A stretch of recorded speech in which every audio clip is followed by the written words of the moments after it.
If you don't remember, a few years ago, I did a series of videos on this YouTube channel called ADHD products that have improved my life, or ADHD products that I love. I did 3 of them and they did so well, and I haven't done one in a while. So I thought I would do an updated version, but I'm gonna make it a little bit of a twist. These are things that I have done to improve my health that have unintentionally or intentionally improve my ADHD symptoms. So these haven't been things that are helping me with productivity. They're things that are actually rewiring my nervous system and allowing me to be a healthier person, which then, to me, the mind-body connection between ADHD is something we don't talk about enough. And I wanted to talk a little bit about that journey and then also start by giving you recommendations for small swaps that you can do in your life that have made a huge difference for me. So if you didn't know, I have been making ADHD content for about 5 years, but in the last 2 or 3 years, I've really had a lot of issues with my skin. And it all started because I basically decided to stop taking birth control pills, which I had been on for over a decade for acne purposes. When I went off of them, my body completely reacted and didn't know what to do. So my hormones got all out of whack. I started developing acne on my back, my chest, and my face really bad. And so I started down a holistic healthcare journey that I didn't expect, but it just went deeper and deeper and deeper. And the more that I started improving my health from my skin perspective, I realized it actually was helping my ADHD symptoms as well. So I thought, okay, there's a link here. What's going on? So what I've realized is that a lot of us, we may not even realize it, we have some issues with toxins, especially those who are neurodivergent. I've learned about things like the MTHFR gene. I learned that I have something called slow COMT, which is basically, I learned this from a genetic test. I talked about this in a video I did about a year ago, and it was so impactful to me that I started learning so much about all the toxins that are in our everyday products, and I just kind of started making changes, small swaps here and there, until basically my entire life shifted. And now everything in my house, everything that I consume, everything that I put on my body is something that doesn't have as many toxins. And honestly, I've seen such a huge difference in my memory, my brain fog. It's helped my skin. It's helped so many things. I'm not quite there with my skin. It's getting better, but I feel like I've gotten some really, really good hacks, and I've definitely found some things that have worked for me. So today's video, I'm gonna be walking you through different categories of things that I switched and what I switched to. And because there's so many products that are gonna be mentioned, I created a Notion, just like a chart of all the things with links. So if you wanna check out the products, all of them are available at stores like Amazon, Target, Whole Foods, all the places that you can find stuff like this. So I've done a lot of research, like a ton of research. So these are all things that I also use personally. So I wanted to share with you the ones that have made the most difference for me, the ones that I think you should check out. Also great holiday gifts. I try to keep them less than $100 for most things. So I hope that you guys check out this video. Make sure to subscribe. I do a ton of content on Notion, AI, ADHD, as well as all things marketing. So hope you guys check it out, and let's move into the video. So the first category I want to talk about is one that's really top of mind for me. I had been kind of procrastinating ADHD style to go to the dentist until last week, where I did a checkup and I realized, oh my gosh, maybe some of my inflammation in my head and in my body is from my teeth. So I've made some changes to my oral health, and I wanted to share with you some of the ones that they recommended. I also switched to a holistic dentist that does not use fluoride, which was a big thing for me, and it's something that I really wanted to talk about. So first off, fluoride. It's not great for you. They actually just, I think, announced this week that babies under 3 are not getting fluoride. There has been so many improvements over the years of things that can basically be fluoride replacements, because fluoride is really, really not good. Just do some research. I'm not going to talk about a ton of data in this video. I'm just going to say what I think and kind of things I've switched to. But basically, I decided to go no fluoride, and there are great toothpaste that are no fluoride, but there's a new type of toothpaste that I switched to. It's called nanohydroxyapatite, I think it's how it's pronounced. I get this one from Amazon. It's a little bit more expensive. One thing to note is some of these products are a little bit more expensive than the more toxic versions of them. And so just note that I've had to kind of put some more money towards things, but hopefully sometimes these things are a one-off switch and you don't have to worry about it again. But for this one, toothpaste is something that I have to invest a little bit more in than just like a Crest or a Colgate. So I've decided to go with this brand. I really like it, and it's working well for my teeth. Couple other things that I have used and maybe have mentioned, tongue scraper really helps you get kind of it helps with bad breath. I've also started an oral probiotic, which helps the microbiome of your mouth. Another thing I just bought last week is a UV machine for my toothbrush that actually allows it to get rid of all the bacteria. Because I'm like, what if I'm like brushing my teeth, but I'm actually adding all the bacteria from my bathroom? So it kills all the bacteria from your toothbrush. I also have a few other items. I have a water pick, which I use sometimes. I see dental floss and some mouthwashes. I will leave all the links below to all the products that I use. But all this to say, your oral health, if you're inflamed because of your oral health, you might actually feel it in your brain and throughout your body. So start with oral health, and then let's move on to the next category. Okay, so one of the things I also learned is that I am kind of sensitive to fragrances. So I know a lot of people spray on perfumes or they have it in all their products, but I've decided to go fragrance-free for a lot of the stuff that I use. So I switched to a fragrance-free body wash and lotion. I also actually switched, I used to carry around on my keys one of those Bath & Body Works hand sanitizers. I switched to a fragrance-free hand sanitizer that I can just replace. So I bought like one of those little things and then I just replaced it with the larger bottle. That will last me literally years. So it's actually saving me money by not going to Bath & Body Works and buying those little keychains. So that was a big one. The biggest thing is that your skin absorbs everything that puts on it, which can affect, again, your toxins and everything that goes straight to your brain from your gut. So making sure that all the stuff that you put on your body isn't affecting your brain is really important. Some other things that I switched to an aluminum-free deodorant. So that is something that I have switched to.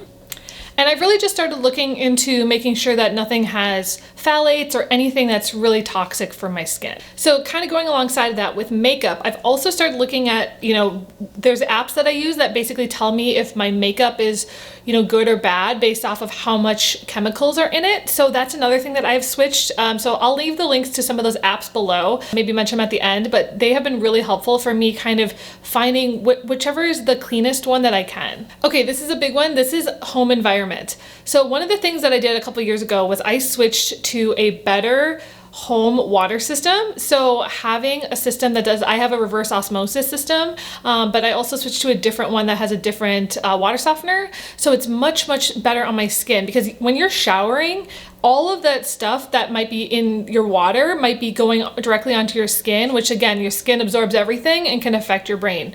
So having clean water, if you can, is really, really powerful. And it's something that I definitely saw an immediate change. Not only that, with my hair as well. So, having soft water, having clean water that's filtered is really important for your health. A lot of waters have fluoride in them. So it's great to have a clean water as well. Some other things that I added to my house were things like an air purifier, a humidifier for the winter. I also switched to make sure all of my candles were soy. If you use like Bath & Body Works candles, they have paraffin wax and it's really bad. It can go into the environment and just kind of, it can affect your hormone levels. There's lots of issues. So I have never bought Bath & Body Works candles since then. Always check, make sure that they're 100% soy and don't have too many essential oils that can be also kind of triggering. One of the main things that I've really focused on is like my kitchen and cleaning products.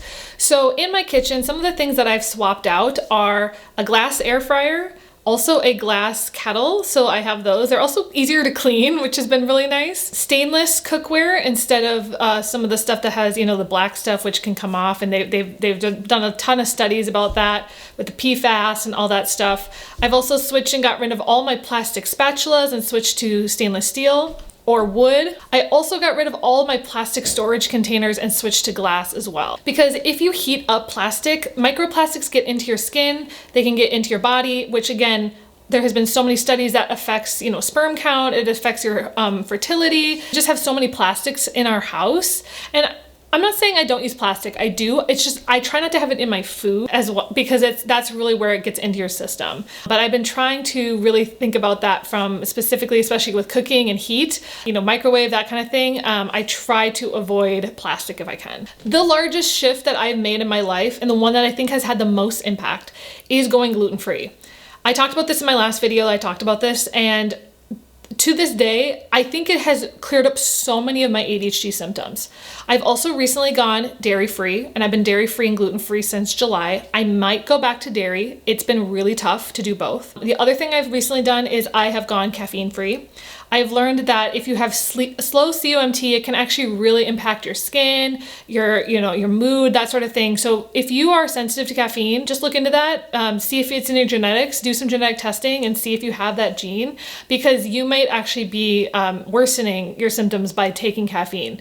I was never a big coffee drinker. I drink chai lattes, but now I just don't drink any caffeine at all, and I just drink tea. I'm having my tea right now. This is a turmeric tea I got from Trader Joe's. I'll link some of my favorite teas as well. I have drank a ton of tea. That's kind of my main thing that I have now. Another thing that I recently also started looking into was making sure that my food was low histamine. Histamine can be triggered by things. A lot of people have gotten it post-COVID, that sort of thing. And now a lot of people are struggling with like almost rashes or hives. So I don't have that, but I do think that I'm trying to like check the histamine levels. Basically, it can come from anything. It can come from leftovers, a lot of high fermented foods. So they tell you like, get probiotics from fermented foods, but it's also going to elevate your histamine levels. So sometimes, again, the toxic burden overload can be, you can have like a tipping point. So just knowing maybe what's in your food is really helpful as well. The biggest thing I've invested in over the last year or two is supplements. I have gone to get some blood tests as well as some hormone tests. And I've just done a lot of research on what I think I'm deficient in. We as humans, unfortunately, don't get enough vitamins from our food supply. They have kind of depleted a lot of the food supply of the nutrients we need. So we do need to supplement. I have a large list of supplements. I'm not going to go through all of them. The biggest ones that I think would help people: zinc, magnesium, vitamin C, vitamin D, the ones that sometimes you don't want to go too much on certain ones. I'm not going to talk about B12 or any of those because sometimes people have sensitivities to those, but methylated vitamins, making sure that you're doing that, making sure you're not taking folic acid, but you're taking methylated folate. That's a huge one, especially if you have the MTHFR gene. The main reason I went gluten-free was to remove myself from folic acid, so that's like a huge thing for me. Something we don't really talk about enough in our society, but that's been a huge one. The last big category is kind of like nervous system stuff. Some of the things I've talked about a little bit on this channel: my lymphatic drainage plate, which is like vibration plate. I use that every day. I use a lot of red light. I use red light when I put my makeup on. I also have red lights that go in my nose, which are so funny. I also started going to a nervous system based practitioner who has been kind of adjusting. He's kind of like a chiropractor, but for my nervous system. And it really has helped me because I feel like it's kind of calmed me down, because what we don't realize is that our body is an electric system and sometimes it needs to be reintegrated. So if you can find someone in your area that does that sort of thing, somatic work, working on your body to improve your brain is so important for ADHD. And I don't think a lot of people talk about it enough. And it's something I really want to have him come on my podcast at some point, because I think it's so important. And it's something that I've learned so much about over the last couple of years doing all this research and figuring out what are the switches that I need to make. A few other things: saunas. Obviously, if you have high histamine issues, that could be triggering it. So you have to make sure that your body can take saunas. But also for women, not doing ice baths. I used to do ice baths, and I learned that actually women doing ice baths can actually increase your cortisol. And so it's actually not good for women. They've only done studies right now on men, and now they're starting to do studies on women and finding it's actually more detrimental to do ice baths than for men. But also women can tolerate saunas actually more than men. So just to note, I do love saunas, and it's something I still continue to do. I mentioned a few apps, but the ones that have really been beneficial to me, the first one is Fig, which is an app that allows you to scan products at the grocery store, and they'll tell you if there's any foods that maybe, or ingredients that are standing out. So for example, gluten-free or dairy, it helps you know if there's any in there. And honestly, I've never read labels more than I have in the last 2 years. And it's been really eye-opening to see what people put, or what is in foods. Yucca, Clearia, and OnSkin have been really great for kind of scanning products and seeing like what are the ingredients in some of these products and are they affecting me. Obviously using Notion, which is kind of tracking all my supplements, it's tracking all the stuff that I bought and switched, and so that's been a really great one. And then ChatGPT, such a huge help for just research. I've used it so much for this process and learning so much about what I should be taking, what I should not. The last couple categories: cleaning and hand care. Some of the things I switched out to a fragrance-free hand soap. I've also switched, I used to use the Dawn Power Wash. I've learned there's some really bad chemicals in there, so I switched to a 7th generation one. And there's so many more products that I haven't even like probably thought of as I'm filming this that have been so beneficial to me. Again, this has been like my life for the last 2 years. I have learned so much, and it's hard for me to kind of convey it all in one video, but I wanted to at least give you guys kind of a little bit of a head start on if you're looking to do some swaps. Here's what I'd recommend with the products that I actually use and have done research on. And here's the thing, I didn't swap these all in like one day. This has been, again, 2 years of when I run out of something, I will switch to something else kind of a thing and do some research as I'm looking, because one of the things that I didn't realize is that there's so many options now for people, and you just have to do a little bit of research, and I'm the kind that's gonna spend the time to do the research. If you're just like, tell me what to get, this is what I'd recommend. Again, the biggest ones for me that I would look into, I didn't mention these, I did swap out things like my dishwasher detergent and my laundry detergent. I don't use any, I don't use dryer sheets, and I don't use any, I was using like the scented beads and I got rid of those. So I use Molly Suds for both of those because they don't have any like bad toxins. A lot of the stuff I get, again, Amazon, sometimes I get them at Costco, Target, gosh, where else? Yeah, Whole Foods, the grocery store, Fresh Time, that sort of thing. A lot of these you can order online, and it's just been really, really helpful to dig in and figure out what's missing. And so I think that's one of the biggest things that I have learned is just do your research. This has become kind of a passion for me, a side quest, and I wanted to share it because I don't talk about it enough on my YouTube channel. So I hope that this was helpful. If you have any questions, let me know. I know some people don't always agree with this kind of stuff, but for me, it's really important, and it's something that I live out myself. And I just wanted to share it with those who are also interested, because there's so many great tools out there, and some people might not even know that they exist. Thank you so much for watching. I hope that you check out some of these products, and I'll see you next video. Bye.